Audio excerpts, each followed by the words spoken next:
Merci à vous d'être avec nous. 64 minutes, deuxième partie à la une de l'actualité internationale aujourd'hui. Une grande partie du sud, de l'Est et de la Belgique sous l'eau, des pluies diluviennes, une montée des eaux qui ont déjà fait plusieurs morts. En Allemagne, les inondations ont fait au moins 42 morts. Ce sont les inondations les plus meurtrières en Europe depuis 20 ans.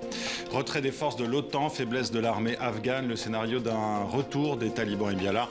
En seulement 2 mois, ils affirment s'être emparés de la quasi-totalité du pays. Ils proposent désormais un cessez-le-feu contre la libération de 7000 des leurs. Bruxelles vient de lancer des procédures d'infraction contre la Hongrie et contre la Pologne pour leurs mesures discriminatoires contre la communauté LGBTQ+. Budapest et Varsovie ont 2 mois pour répondre. Et merci à vous d'être avec nous sur TV5 Monde. C'est le moment de votre grand angle.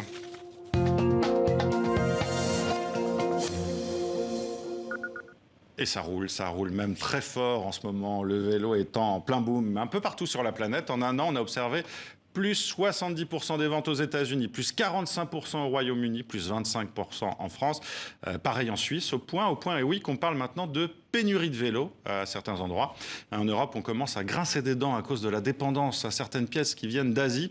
On a 2 spécialistes avec nous pour en parler. Ça tombe bien, Virgile Caillet.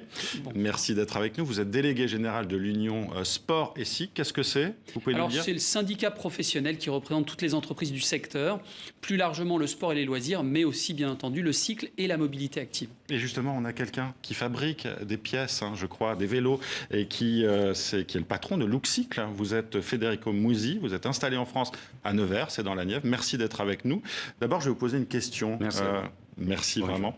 D'abord, ce boom du vélo, comment l'expliquer? Est-ce que la pandémie y est pour quelque chose? Virgile Caillet. Alors, je dirais que la pandémie a été un révélateur et un accélérateur. Mais ce phénomène, cette vélorussion, on en parle depuis longtemps. Exactement, ça monte en puissance. En France, on était un petit peu en retard là-dessus. Un certain nombre de mesures, d'initiatives du gouvernement ont permis d'accélérer le processus. Pour la première fois depuis 2018, on a un plan national vélo. En revanche, partout dans le monde, on sent bien monter en puissance ce phénomène de la mobilité. On redécouvre le vélo comme un outil de mobilité du quotidien. Et ça, c'est très intéressant et probablement que ça va s'inscrire dans la durée. Federico Musi, vous partagez cette analyse? Oui, tout à fait. Et je voudrais aussi ajouter le fait qu'aujourd'hui, peut-être à cause du Covid, on commence à mettre plus d'attention à prendre soin de soi-même. Et au ça fait du bien de faire du vélo. Ça fait donc les sports en général, outdoor, et on apprend aussi à les faire chez nous, voilà, à l'extérieur et chez nous. Est devenu plus populaire. Est-ce qu'il y a une conscientisation aussi, je dirais, écolo? C'est-à-dire qu'on a envie de prendre le vélo pour avoir un moyen de transport plus propre, tout simplement, comparé à la voiture. Alors, c'est amusant comme question, parce qu'on a fait un certain nombre d'études récemment là-dessus, et bien entendu, il y a une partie des gens qui utilisent leur vélo, de plus en plus, vous l'avez dit, le nombre de ventes augmente, la valeur du marché, et puis on a eu aussi pendant la crise un coup de pouce vélo du gouvernement qui a permis 2 millions de réparations. Donc ça veut dire qu'il y a beaucoup de vélos qui sont sortis des garages, qui sont sortis des caves. Les fameux Peugeot, les Gitanes. Et on a retrouvé des vélos et donc tout ça amène effectivement une vraie dynamique autour des pouvoirs publics. Il y a aussi des mesures incitatives à l'achat des vélos. Notamment électriques. Notamment électriques. Pas que, mais notamment électrique. Et puis, il y avait un autre phénomène qui était important, c'était de disposer de pistes cyclables, parce que la sécurité est un des éléments clés pour les gens, pour pratiquer. Ça reste encore très dangereux de faire du vélo en ville. On est très en retard en France. Oui, notamment, on le voit à Paris ou ailleurs. Ça reste compliqué. Et il y a aussi cette question qui se pose, c'est-à-dire que c'est très bien de pouvoir faire du vélo sur les pistes cyclables, mais quand on a des vélos électriques qui vont à 30 à l'heure ou des trottinettes, c'est quand même dangereux. Il faudrait peut-être plus de réglementation. J'imagine que vous appelez à ça, non? Alors, la cohabitation, effectivement, les conflits d'usage, ça va être un vrai sujet. Et je reviens sur votre question précédente rapidement pour y répondre. Il y a une partie des gens qui sont sensibles à cette dimension de liberté, d'entretien de son capital santé. Et on s'aperçoit qu'il y a la moitié des gens qui utilisent le vélo qui sont des pragmatiques. Ça coûte moins cher. C'est plus pratique, on est dépendant de personne, on n'a pas de problème pour se garer. Donc finalement, on s'aperçoit que toutes les tendances convergent vers l'utilisation du vélo. Alors, il y a aussi une question que je voulais vous poser, Federico Musi. Les cyclistes d'aujourd'hui, ceux que vous voyez, est-ce qu'ils sont différents de ceux d'hier? Il y a un changement justement dans les habitudes, dans les pratiques. On l'a un peu évoqué déjà. Oui, je pense que les vélos comme sport deviennent plus en plus populaires. Et donc, on continue à élargir la catégorie de nos segments, de nos clients. Mais en général, la passion est toujours la même.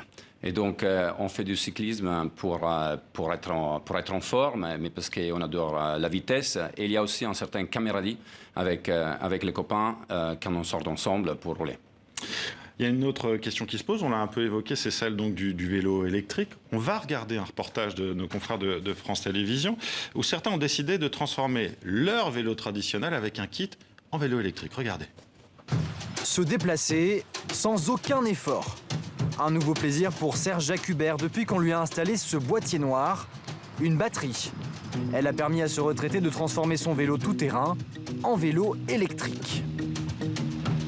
Ce qui change beaucoup, c'est que j'ai à peine donné un petit coup de pédale que tout d'un coup, j'avance très vite. Vous roulez à combien là? On est à 10 km/h, tranquille. C'est une petite vitesse de croisière dans les sous-bois, comme j'aime. De nouvelles sensations, mais le plaisir de rouler avec le vélo qu'il connaît depuis 7 ans. Comme lui, de plus en plus de Français font le choix de transformer leur vélo plutôt que d'en acheter un nouveau. Et sur le prix de cette électrification, avec la pose inclus et tous les accessoires, on est à 1099 € TTC. Voilà. Le prix est élevé, mais moins cher que pour un vélo électrique neuf de qualité. Aujourd'hui, pour un vélo dans les 2000-2500 €, vous avez un très bon vélo à l'assistance électrique dans le commerce. Pour la moitié du prix, vous avez une électrification qui va vous fournir une qualité de moteur et une puissance de batterie similaires en transformant votre vélo. D'autres fabricants proposent, eux, des kits électriques à installer chez soi. L'objectif de ce kit, c'est que n'importe qui puisse le faire en moins de 10 minutes et de pouvoir le faire avec les outils qu'on a à la maison. Mais attention aux offres trop alléchantes, comme ce kit à moins de 100 € qui a déçu de nombreux acheteurs. Aucune notice de montage n'est incluse. Sans batterie, l'article ne sert pas à grand-chose. Le moteur est trop près des pédales et gêne pour pédaler. Dans tous les cas, il est conseillé de demander avis à un professionnel avant de repartir tranquillement sur les routes de France. Federico Musi, vous êtes donc patron de Luxcycle. Est-ce que vous recommandez aux gens justement de transformer leur vélo traditionnel en vélo électrique? Vous en fabriquez, vous? On fabrique notamment ici en France des vélos électriques, vélos route électrique et vélos gravel électrique. La philosophie et la culture chez nous est toujours de faire des produits qui soient performants mais aussi fiables. Aujourd'hui, quand on rajoute des composants, notamment en moteur et en batterie, on rajoute quelque chose d'important pour les comportements du vélo. Et donc, tester les vélos et tester l'ensemble pour assurer la fiabilité et la qualité est très important. Donc, on recommande surtout que ce soit un fabricant à faire ça. Donc, oui, vous trouvez que c'est un peu dangereux, hein? Virgile Caillé également, je crois. Oui, il y a aussi des sujets d'assurance, parce que quand vous modifiez votre vélo, pas sûr que votre assurance prenne en charge cette modification. Donc, il faut être très, très vigilant. Si vous souhaitez le faire dans un magasin de cycle sérieux. Mais pas comme ça, en tout cas. Oui, ça vous a un peu effrayé. Oui, exactement. Bon, on parlait de la fabrication des vélos. Federico Musi, je me tourne à nouveau vers vous. On dit aujourd'hui qu'en Europe, je prenais par exemple un article de Diário de Notícias au Portugal. Le Portugal, qui est le premier producteur de vélos en Europe, eh bien, il y a aujourd'hui une pénurie de vélos. Les gens veulent acheter des vélos, ils ne peuvent pas. Et pour une raison assez simple, c'est qu'en fait, on fait appel à beaucoup de pièces qui viennent d'Asie, qui sont plus fabriquées en Europe. Oui. C'est un problème, ça. Oui, en fait, les vélos est un ensemble de différents composants et une grande partie de ces composants, notamment les transmissions, arrivent de l'Asie. Et donc, même si on fabrique en France plutôt qu'en Europe une partie de ces composants, pour arriver à assembler les vélos complets, il faut bien attendre que les composants asiatiques soient disponibles. Et aujourd'hui, avec la croissance de la demande, c'est vrai que certains composants ont des temps d'attente extrêmement longues. On parle de 12, 14, 16 mois pour avoir des composants. Donc aujourd'hui, bien évidemment, tout le monde est en train de faire le nécessaire pour accélérer l'assemblage et les délais. Mais est-ce que le nécessaire, ce ne serait pas de relocaliser en France et en Europe, justement, la production de ces pièces? Vous, qu'est-ce que vous faites dans votre entreprise? Chez Look, on a deux activités. On fabrique des composants et des accessoires, notamment des pédales, qui est notre produit historique, des roues, avec la marque Corima, mais aussi tiges d'aisselle, des potences, etc. Et on a une deuxième activité, les vélos complets. Pour la partie des composants, on est à 100% made in France et en fait c'est une activité qui aujourd'hui se porte très bien Et on continue à investir. Cette année, on a doublé notre capacité de production en France pour accompagner et répondre à cette demande. C'est plus compliqué pour la partie vélo parce que notamment nous-mêmes, comme des autres, attendons des pièces de l'Asie. Néanmoins, sur la partie électrique, donc vélo-route électrique, vélo-gravel électrique et surtout aussi pour la piste, donc d'ici à quelques jours, on sera à Tokyo avec nos vélos. Ça, c'est du Made in France et donc on est capable de répondre plus rapidement à la demande. Gilles Caillet, est-ce que justement, il faudrait que le gouvernement et peut-être mette en place des subventions, je ne sais pas, pour aider à la relocalisation de ces entreprises de production des pièces détachées de vélos en France? Alors c'est un sujet qu'on a déjà engagé avec le gouvernement, avec différents ministères. Le premier plan de relance était clairement orienté vers cette réindustrialisation, relocalisation en France.